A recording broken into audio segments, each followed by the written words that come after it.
Hi friends, உங்கள் அஜித் குமார். இன்றைக்கி நம்ம எதை பற்றி பார்க்க போகிறோம் அப்படின்னா, நம்ம நாடு குழந்தையாக இருக்கும்போதே கூட வளரும் நாடு வளரும் நாடு வளரும் நாடு இன்ன வரை நான் கேட்டுக்கிட்டே இருக்கேன்.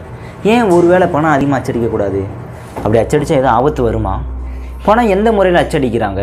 இப்படி பல்வேறு விதமான தகவல்கள் நம்ம தெரிஞ்சுக்கணும் அப்படின்னா ஒன்றும் பண்ணாதீங்க, ஒன்று சினிமா சேனலை சப்ஸ்கிரைப் பண்ணுங்கள். வாங்க வீடியோக்குள்ளே போகலாம்.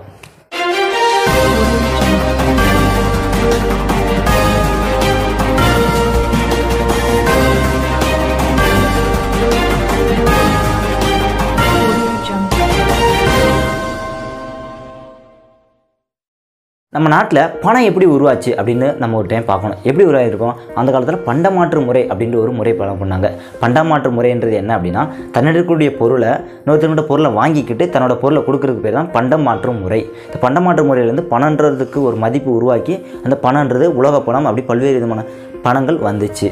இந்த பணங்களை நம்மளுடைய அரசு, இந்திய அரசு வந்து ரிசர்வ் பேங்க் ஆஃப் இந்தியா 1934 அச்சிட்டு வெளியிடுறாங்க. முழுக்க பணம் அச்சிடக்கூடிய அதிகாரம் யார்கிட்ட இருக்குன்னா ரிசர்வ் பேங்க் ஆஃப் இந்தியாட்ட இருக்குது. இதை எந்தெந்த இடத்துல அச்சிடுறாங்க அப்படின்னா, security printing and minting corporation of India limited கீழே நாசிக்லேயும் தேவாஸ் அப்படின்னு சொல்லி 2 இடத்துலையும் அச்சிடுறாங்க. அப்புறம் பாரதிய ரிசர்வ் பேங்க் லிமிடெட் அப்படின்னு சொல்லக்கூடிய இடத்துல சல்ஃபோனி அப்படின்ற ஒரு இடத்துலையும் கர்நாடகா இருக்கக்கூடிய மைசூர்லேயும் அச்சிடுறாங்க இல்லையா? என்ன விகிதத்தில், என்ன ஒரு முறைப்படி, என்ன ஒரு ப்ரொசீஜர் படி இதை அச்சிடுறாங்க அப்படின்னா, நம்முடைய உள்நாட்டு உற்பத்தி இருக்கு இல்லையா, ஜிடிபி, கிராஸ் டொமஸ்டிக் ப்ராடக்ட் அப்படின்னு சொல்லுவாங்க. இந்த ஜிடிபியினுடைய எவ்வளோ அதிகரிக்குதோ அதுக்கேற்ற மாதிரி பணத்தோட அச்சிட மதிப்பும் அதிகரிப்பாங்க. ஒருவேளை ஜிடிபி குறையுது அப்படின்னா உங்கள் குறிப்பிட்ட பணத்தை வந்து திரும்ப கூட பெறதுக்கான அதிகாரம் இருக்குது. இப்படியும் ஜிடிபியும் பொறுத்து பணம் அச்சிடுறாங்க. வேறு என்ன முறையில் அச்சிடுறாங்க அப்படின்னா, இந்த ரிசர்வ் பேங்க் ஆஃப் இந்தியா இருக்கு இல்லையா, அதில் இருக்கக்கூடிய தங்கம், வெள்ளி, அவங்களுடைய பாண்டு பேப்பர், பத்திரங்கள், வெளிநாட்டில் இருக்கக்கூடிய அந்நிய செலவாணி முதலீட்டு இருக்கு இல்லையா, அந்த முதலீட்டு அளவை பார்த்து அது எவ்வளோ இருக்கோ அதுக்கு தகுந்த மாதிரி பணம் அச்சிடுவாங்க. ஏன் அதிகமாக அச்சிட மாட்டுறாங்க அப்படின்னு வச்சோம்னா, அச்சிட்ட என்ன வரும் அப்படின்னா பணவீக்கம் அப்படின்றது ஒன்று வரும். பணவீக்கம்னா என்ன ஃபஸ்ட் அப்படின்னா, அதுக்கு ஒரு சின்ன எக்ஸாம்பிள் சொல்கிறீங்க. என்கிட்ட ஒரு 20 பெட்ஷீட் இருக்குது, 10 பெட்ஷீட்டை விற்றே ஆகணும் அப்படின்னு சொல்லிட்டு ஒரு 30 வீடு இருக்குது ஒரு அப்பார்ட்மெண்ட்டில். அந்த அப்பார்ட்மெண்ட்டுக்கு போய் நான் விற்க போகிறேன். போயிட்டு இந்த மாதிரி பெட்ஷீட் வந்து 200 ரூபா அப்படின்னு சொல்கிறேன். அங்கே 15 வீட்டில் பெட்ஷீட் ஆல்ரெடி இருக்குது, 15 வீட்டில் பெட்ஷீட் இல்லை.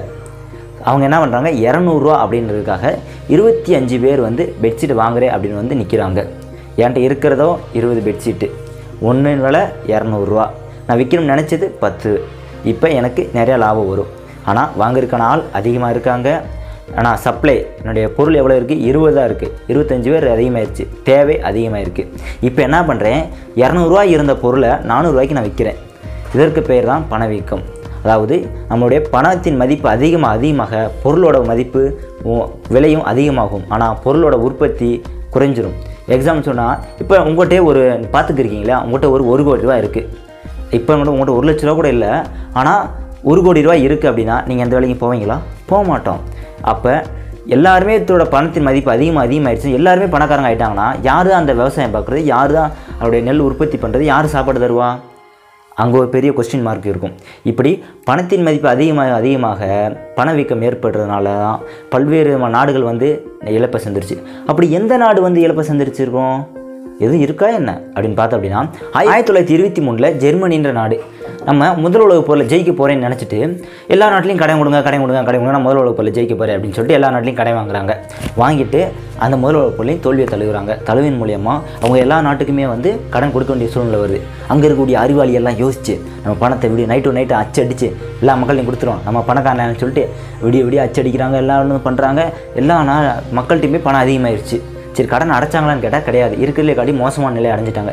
எப்படி அப்படின்னு கேட்டால், பணம் எல்லாம் அச்சடிச்சிட்டாங்க, ஆனால் அவங்க கூட விறகு வைப்பாங்க இல்லையா, அந்த விறகு கூட பணத்தை போட்டு அவங்க அந்த தீயை எரித்து சோறு பண்ணாங்களாம் அப்படின்னு சொல்லி ஒரு வரலாறே இருக்குது. அது மட்டும் இல்லாமல் பசங்க விளையாடுவாங்க இல்லையா, அதற்கு பணத்தை அடுக்கி வச்சு விளையாண்டாங்களாம். அந்த மாதிரி பணத்தின் மதிப்பு அதிகமானாலுமே அந்த நாடு பெரிய ஒரு பேரிழப்பை சந்திச்சிச்சு. அந்த மாதிரி நிலை நம்ம இந்தியாவிற்கு வந்துடக்கூடாது அப்படின்னு ஒரு காரணத்தினால மட்டும்தான் நம்ம கள்ள நோட்டு அடிக்கிறத தடுக்கிறோம். ஏன் கள்ள நோட்டு அச்சிடுறதுக்கும் இதுக்கும் என்ன சம்மந்தம் இருக்குது என்னன்னு கேட்டால், கள்ள நோட்டு அச்சின் மூலமாக பணத்தோட புழக்கம் வந்து அதிகமாகும். அதுவும் இல்லாமல் இதோடைய ஒருதலை பட்ச குவியலாக மறைஞ்சிரும். இப்போ நான் கள்ள நோட்டு அடிக்கிறேன், வீடியோட உட்காந்து அடிக்கிறேன், 1000 நோட்டு 2000 நோட்டு 5000 நோட்டு கூட அடிக்கிறேன்ப்பா. அடித்தா நான் பணக்காரனாகவே தவிர நாட்டு மக்கள் பணக்காரனுடைய ஒருதலை பட்சமாக இது அமைஞ்சிரும். இப்படி ஒருதலை பட்சமாக அமைஞ்சிரும். அது மட்டும் இல்லாமல் நாட்டில் இருக்கக்கூடிய அரசு துரோகத்தின் மூலியமாகவும் பணவீக்கம் ஏற்படுமாகவும் இப்படி பல்வேறு விதமான கள்ளநோட்டையும் தடுத்து வராங்க. இதை தடுக்கணும் அப்படின்றதுக்காக தான் 2018 நவம்பர் 8 கூட டிமான்ஸ்ட்ரேஷனை பண்ணியிருக்காங்க. இதோட பல பல்வேறு அறிஞர்கள் என்ன சொல்கிறாங்கன்னா, பொருளாதார நிபுணர்கள் கொரோனா காலகட்டத்தில் மக்கள் ரொம்ப கஷ்டப்படுறாங்க, அதற்காகவே நீங்கள் பணம் அதிகமாக அச்சிடுங்க அப்படின்னு சொல்லிட்டு நம்மளுடைய மத்திய அரசு கோரிக்கை வச்சாங்க. அவங்க என்ன சொன்னாங்கன்னா, உண்மையான விஷயம் ஏற்றுக்கலாம், ஆனால் இது பணவீக்கம் ஏற்பட்டால் நம்ம நாடு நிலையை மாறிடும் அப்படின்றதுக்காக அதை அச்சிடாமல் நம்மளுடைய பொருள் உற்பத்தி ஜிடிபி எவ்வளோ இருக்கோ அதுக்கு ஏற்ற மாதிரி தான் இன்னவரை நம்ம பணத்தை அச்சிட்டு